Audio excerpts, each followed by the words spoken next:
Prestes e Marighella são provavelmente as duas figuras históricas mais emblemáticas do comunismo brasileiro. Prestes, por toda a façanha heróica que representou a coluna e por ter comandado o partido por tantos anos, não só comandado o partido, como ele foi integrante da executiva do Comintern, da Internacional Comunista, e o Marighella, por toda a sua trajetória, em especial pelo papel que teve na resistência à ditadura militar. Como é que era a relação entre esses dois personagens, especialmente depois da ruptura? Acabei de ver uma foto aí do Marighella carregando uma malinha, é a malinha dele.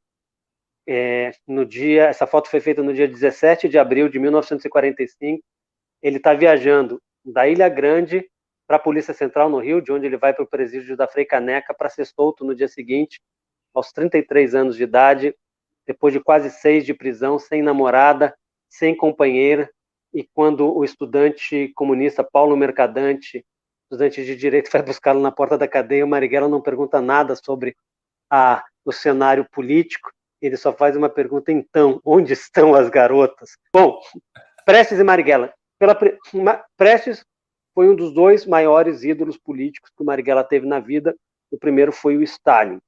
E o desencanto do Marighella é contado no livro em pormenores. A primeira vez que o Marighella se encontrou com o Prestes foi nesse almoço do arroz, feijão e peixe, no dia 18 de abril de 45. O Prestes estava preso desde março de 36, isolado. O Marighella, nessa época, não tinha, não tinha cacife, não tinha peso no partido para se encontrar com o Prestes, clandestino, e eles se encontram aí. O Marighella era fascinado pelo Prestes, e a última vez em que eles se viram foi na conferência regional do PCB em 1967 em São Paulo, antes do Marighella ser expulso pelo PCB, depois da decisão dele de ir para uma conferência em Cuba, a revelia do partido.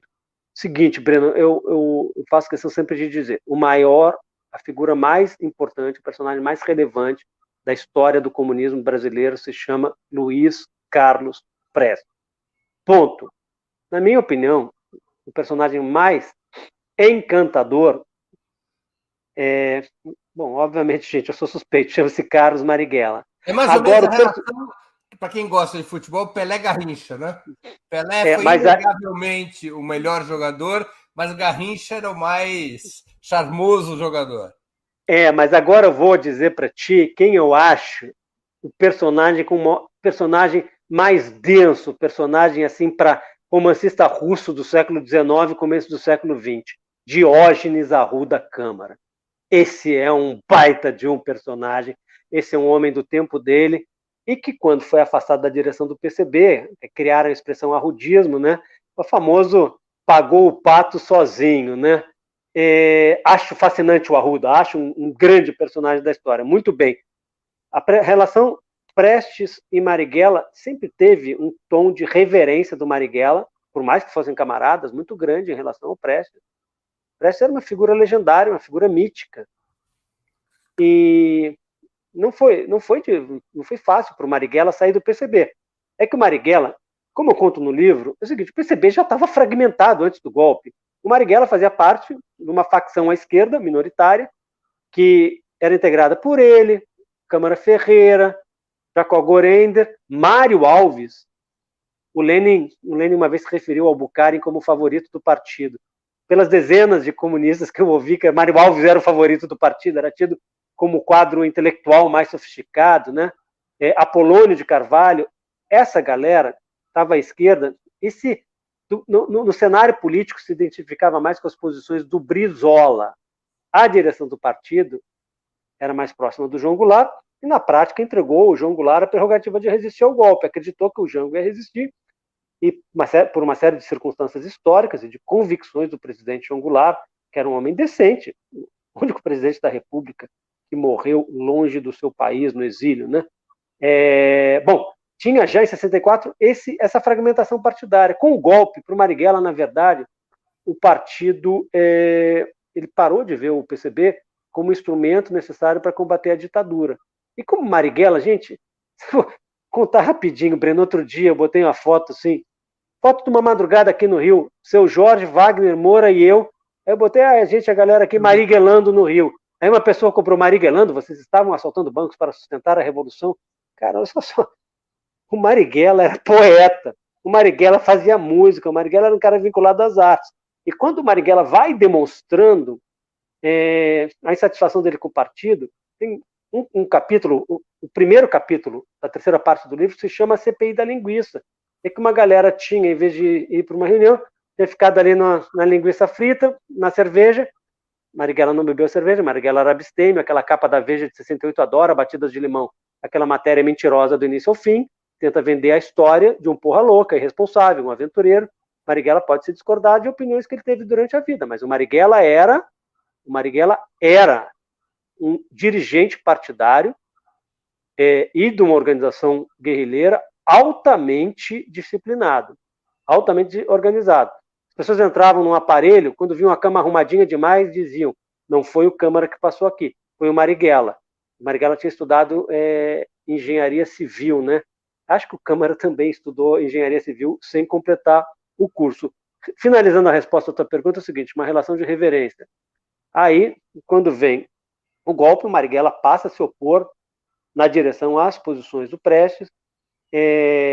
No Congresso de 67, eles se digladiam, e é curioso que o Câmara era o editor do Jornal de Debates, o jornal interno, inclusive convocou pessoas de fora do partido, e ele botava o nome de guerra. Por exemplo, Jânio de Freitas escreveu o artigo ali, defendendo as posições da esquerda do PCB.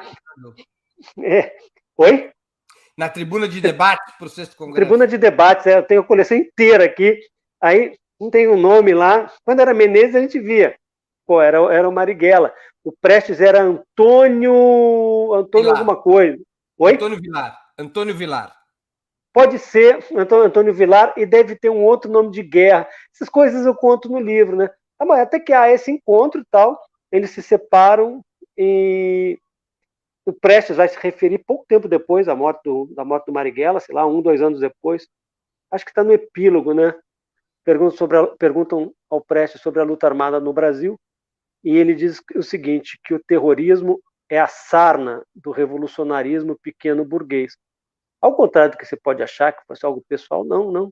Isso aí era uma opinião política. Quando há, em 1979, né, o traslado dos restos mortais do Marighella de São Paulo para o cemitério Quinta dos Lázaros, né, onde tem aquela lápide, né, não tive tempo de ter medo, ao contrário do que muita gente acha, o Marighella nunca falou essa frase. Essa frase foi colocada na lápide. O Prestes esteve presente, discursou em nome dos velhos camaradas. E o Prestes, gente, é como eu conto no epílogo, né? O Prestes é aquele homem que já fora do partido, né? Em 80 houve o racha definitivo quando o Prestes morre. Uns 10 anos depois, milhares de pessoas caminham da velha sede da Constituinte, onde o Prestes tinha sido... que o Prestes tinha integrado, né, em 46. Depois, quando ele assume o mandato como senador, vem para o Palácio Monroe. Aí milhares de pessoas gritam, né? De norte a sul, de leste a oeste, o povo todo grita. Luiz Carlos Prestes. Luiz Carlos Prestes. E é um homem que morreu pobre, né? É um homem que morreu pobre. É um homem de enorme prestígio, né? E que morreu pobre. Acertou, errou na vida, mas ele viveu em função das ideias que ele acreditava. Agora, o meu próximo livro vai ter, além do Prestes, como membro da Comissão Executiva do Comintern, da Internacional Comunista, Terceira Internacional, houve um outro brasileiro que também a integrou, chamado Fernando de Lacerda, tio do meu próximo protagonista, que é o Carlos Lacerda. E foi secretário-geral do PCB por um período curto, no início dos anos 30. Né?